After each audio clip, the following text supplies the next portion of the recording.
The rain had been falling since the early hours of the morning, turning the narrow streets into shallow streams. The old roof of Daniel's house dripped in 3 different places, and a thin chill had settled inside the small, 2-room home. He stood by the kitchen counter, stirring a pot of watery soup while glancing toward the corner where his 8-year-old son, Liam, was bent over a tattered schoolbook. The boy's pencil was worn to half its length, and the eraser at the top was long gone, replaced by the faint black smudge of fingers that had gripped it too many times. Daniel was exhausted. The last job he had, fixing shelves at a small hardware store, had ended 2 weeks ago when the owner decided to cut costs.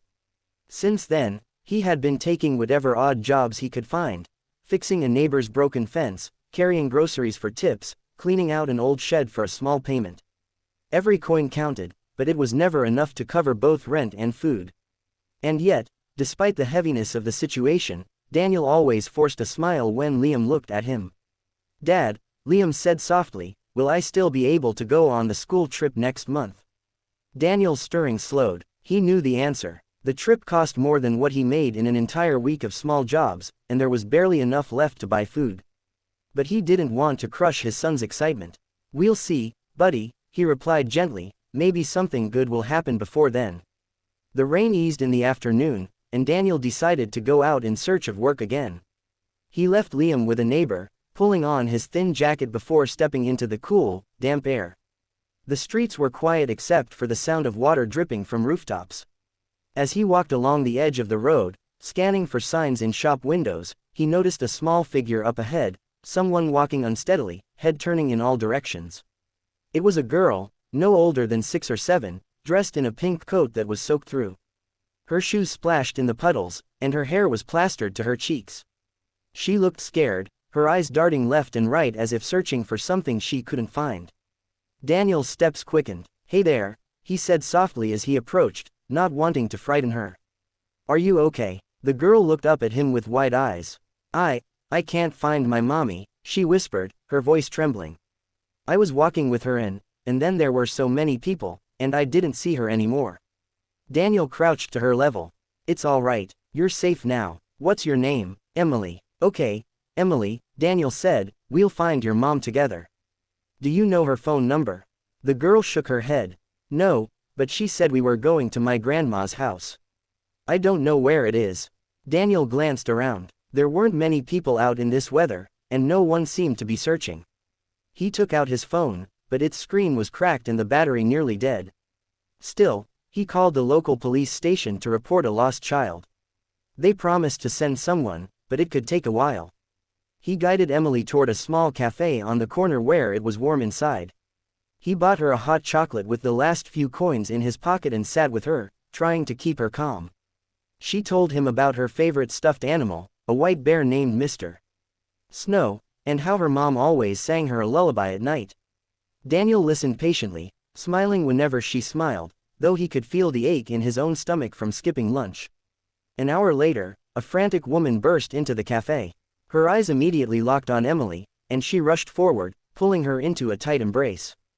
Tears streamed down her cheeks as she thanked Daniel over and over.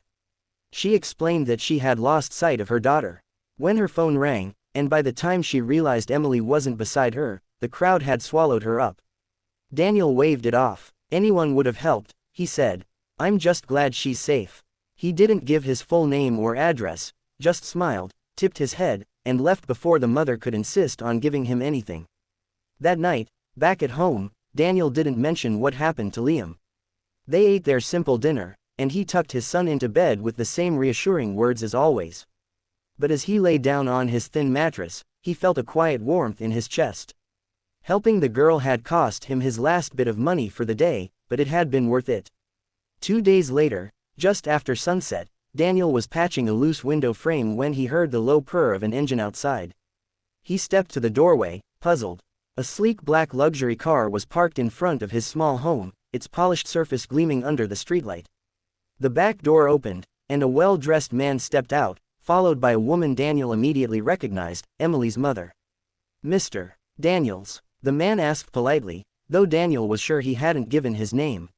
"Yes, that's me." The woman smiled warmly. "I didn't get to thank you properly the other day. This is my husband, Thomas." Daniel shifted awkwardly, glancing down at his worn clothes. It was nothing. I'm just glad she's all right. Thomas stepped closer, his expression serious yet kind. You didn't just help a lost child. You looked after our daughter as if she were your own. That means more than we can ever express. Before Daniel could respond, the man handed him a thick envelope. Daniel's eyes widened when he felt the weight of it. I can't take this, he stammered. You can, Thomas said firmly. And you will. We learned about your situation from the cafe owner. Consider it a small gesture of gratitude.